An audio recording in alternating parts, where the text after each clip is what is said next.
Hello मेरे प्यारे student, स्वागत है आप सबका आसार 91 के यूट्यूब चैनल पर। तो देखिए, दिगंत हिंदी दिगंत का दूसरा चैप्टर जो उसने कहा था उसका सब्जेक्टिव क्वेश्चन है। एगो व्याख्या करने वाला है।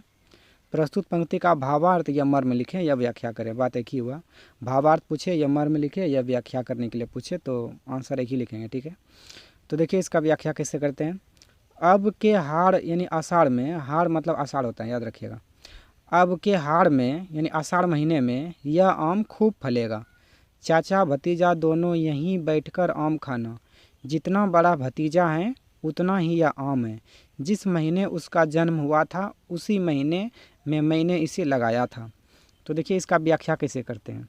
इसका व्याख्या है, प्रस्तुत पंक्ति हमारी पाठ्य पुस्तक दिगंत भाग 2 के उसने कहा था शीर्षक कहानी से ली गई है, जिसके रचयिता चंद्रधर शर्मा गुलेरी हैं।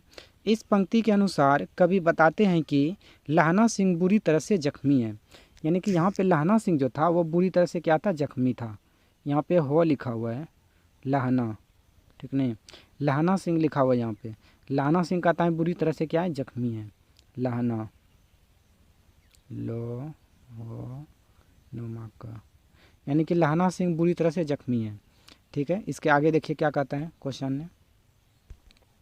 इसके आगे प्रश्न, उसका अंतिम समय निकट आ चुका है। यानी लहना सिंह जो था पूरी तरह से जख्मी था और उसका अंतिम समय यानी कि अंतिम समय, जीवन का अंतिम समय, वो मरने वक्त था नहीं, तो अंतिम समय निकट आ गया यानी नज़दीक आ गया है। ऐसी स्थिति में वह अतीत और भविष्य की स्मृतियों में उलझा हुआ है। यानी इस स्थिति में वह अतीत यानी कि बीते हुए समय और भविष्य में क्या करेंगे नहीं करेंगे, उस स्थिति में उस बातों में क्या हुआ है, उलझा हुआ है। वही कहता, उस स्मृतियों में वह उलझा हुआ है।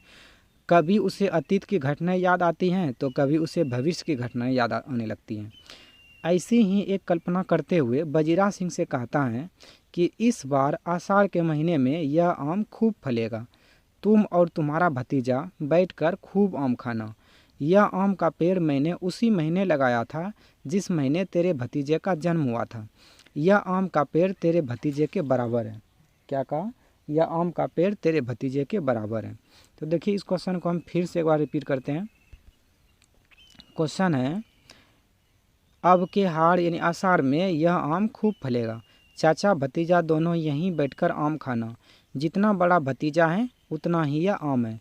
जिस महीने उसका जन्म हुआ था उसी महीने मैंने इसे लगाया था। तो देखिए इसका मर्म लिखेंगे या व्याख्या करेंगे या क्या करेंगे, भावार्थ लिखेंगे। तो देखिए आंसर कैसे लिखते हैं। प्रस्तुत पंक्ति हमारी पाठ्य पुस्तक दिगंत भाग 2 के उसने कहा था शीर्षक कहानी से ली गई हैं, जिसके रचयिता चंद्रधर शर्मा गुलेरी हैं। इस पंक्ति के अनुसार कवि बताते हैं कि लहना सिंह पूरी तरह से जख्मी है। यानी कवि बता रहे हैं कि लहना सिंह पूरी तरह से अभी क्या है, जख्मी है। जख्मी हालत में ही बोल रहा है कि उसका अंतिम समय निकट आ चुका है। यानी लहना सिंह का अंतिम समय निकट आ चुका है। ऐसी स्थिति में वह अतीत और भविष्य की स्मृतियों में उलझा हुआ है। यानी अतीत यानी आने वाले बीता हुआ समय और भविष्य में आने वाला जो समय है उसके बातों में वो क्या हुआ है, उलझा हुआ है। कभी उसे अतीत की घटनाएं याद आती हैं तो कभी उसे भविष्य की घटनाएं याद आती हैं। ऐसी ही एक कल्पना करते हुए वह बजीरा सिंह से कहता है कि इस बार आषाढ़ के महीने में यह आम खूब फलेगा। तुम और तुम्हारा भतीजा बैठकर खूब आम खाना। यह आम का पेड़ मैंने उसी महीने लगाया था जिस महीने तेरे भतीजे का जन्म हुआ था। यह आम का पेड़ तेरे भतीजे के बराबर है। तो आशा करता हूँ मेरे प्यारे स्टूडेंट कि ये भी प्रश्न आप लोग को समझ में आ गया होगा। जय हिंद, जय भारत।